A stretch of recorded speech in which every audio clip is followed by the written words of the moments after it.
I'm Jay Jackson. Happy New Year and welcome to WineNewsNoir.com. Thank you for watching and subscribing.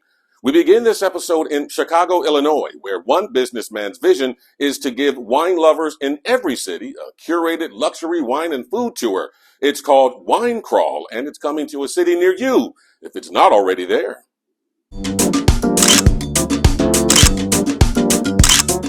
The smiles on their faces says it all. Happy wine drinkers and food lovers out and about on a curated wine and cuisine tour in their own hometown, all set up by the fast-growing luxury events company Wine Crawl.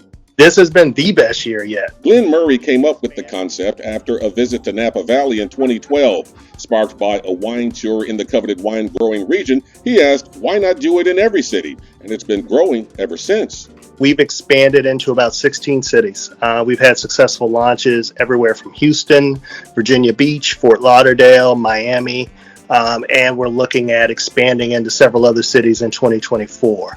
To join in the fun, it's simple. After signing up on their website, winecrawl.wine, tourists are taken by luxury vehicles to at least 3 different local eateries and wine bars, spending 1 hour at each. And it doesn't take long for the laughs and smiles to show up. Well, it seems like a very exciting thing. Talk about how exciting these events are. Yeah, it's a lot of fun, and it's great for people of all levels of knowledge about wine. If you're a novice or if you're an experienced drinker, we really try to make it fun for you. So it's I call it a less threatening, not your father's wine crawl.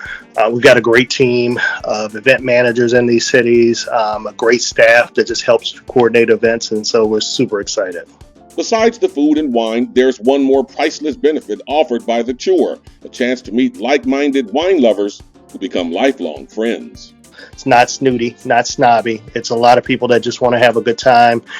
Great camaraderie. People make friends there. You learn about things. We get to feature so many different people. To learn more about the service and pricing, just go to winecrawl.wine. In Inglewood, the soul of Sonoma came to Southern California for a Quanza celebration like no other.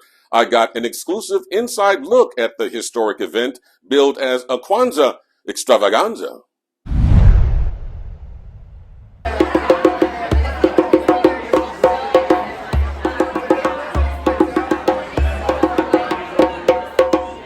It's called the Soul of Sonoma Kwanzaa Extravaganza, a 7-course meal paired with 7 Black-owned wines, paired with the 7 days of Quanza, all curated by 3 celebrity chefs. I prepared the first and the second course. Seth Brundo was one of them. I am running on pure adrenaline right now because it's just such a wonderful event. It's one thing to come and have an excellent time. It's another thing to be of service to people. And I couldn't think of a more wondrous occasion to be of service to my people. To make the world go round.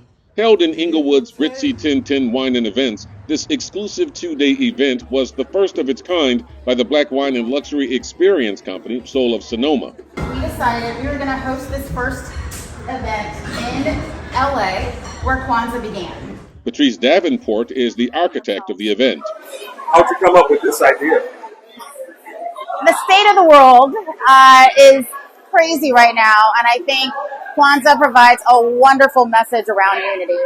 And what better time to talk about unity and community than the holiday season?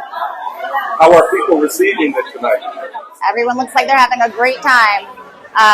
7 courses is a lot to eat, but we've had wonderful wine pairing and food, and everyone's enjoying themselves. Yeah, we want people first off just to leave with a sense of community.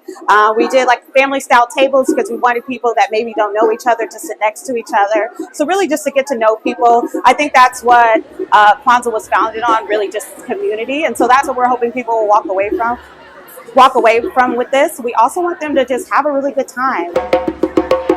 For musician and cultural historian Akil Bell, it's spiritual.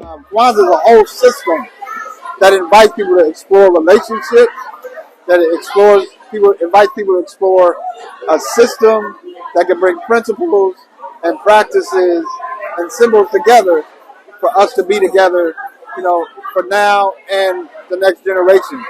For attendees Olivia and Robert Ryans, it was a night to remember. Tonight was wonderful. It was a lot of fun. Food was delicious. The fellowship was wonderful. I enjoyed it. The food was exquisite. The pairing of wines was exquisite and perfect. I love it. We will be back again. We love it. The night also featured the release of Vistas Magazine, which is published by the Soul of Sonoma founder Patrice Davenport.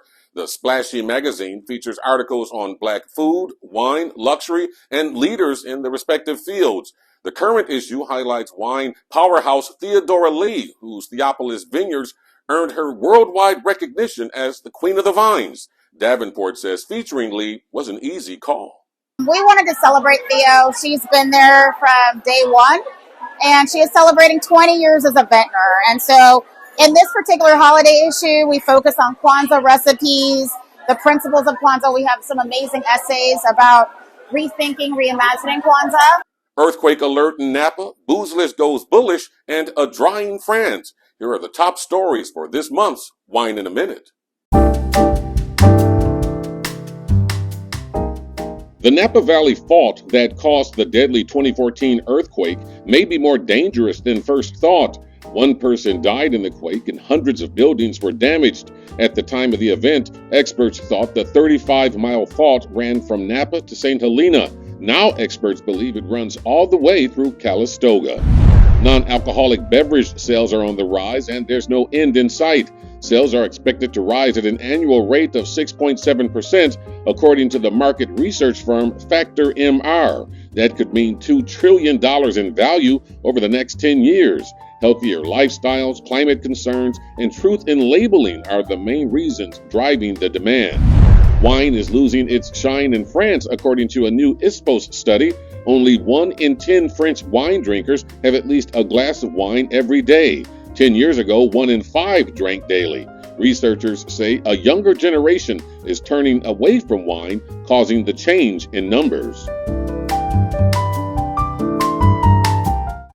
And finally, back to Inglewood, where one singer has found a home to perform in a place she's always considered home. For Brooke Brewer, living is singing, whether it's backing up star singers in the NPR popular Tiny Desk series, or her Wednesday night residency at Inglewood's 1010 Wine and Events. It's A game every time. I sing here because I love it here. 1010 is Inglewood's first and only wine bar. And I'm from the city of Inglewood, the city of champions. So I take pride in not only the city, but the wine bar as well. Singing a wide range of classic R&B to modern neo soul, Brewer says she loves the intimacy of a wine bar and the challenge. The wine bar is something different for me because it requires me to exercise a little bit more control. You know, people are talking and eating and they're enjoying their food and their wine. And so that doesn't mean that they're not paying attention, but it also means that they're not at a concert, right? So it requires me to approach singing in a different way.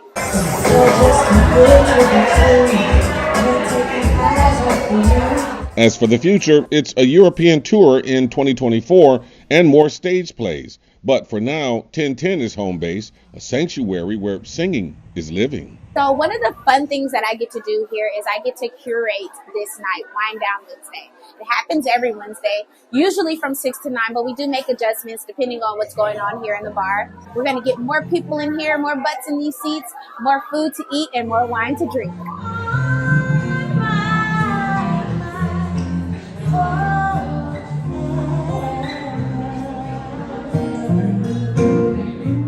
All right, sounds great. And that's going to do it for this month's WineNewsNoir.com. Please remember to visit our sponsors on our website. Once again, Happy New Year, everyone, and thank you for watching and subscribing. I'm Jay Jackson. Cheers.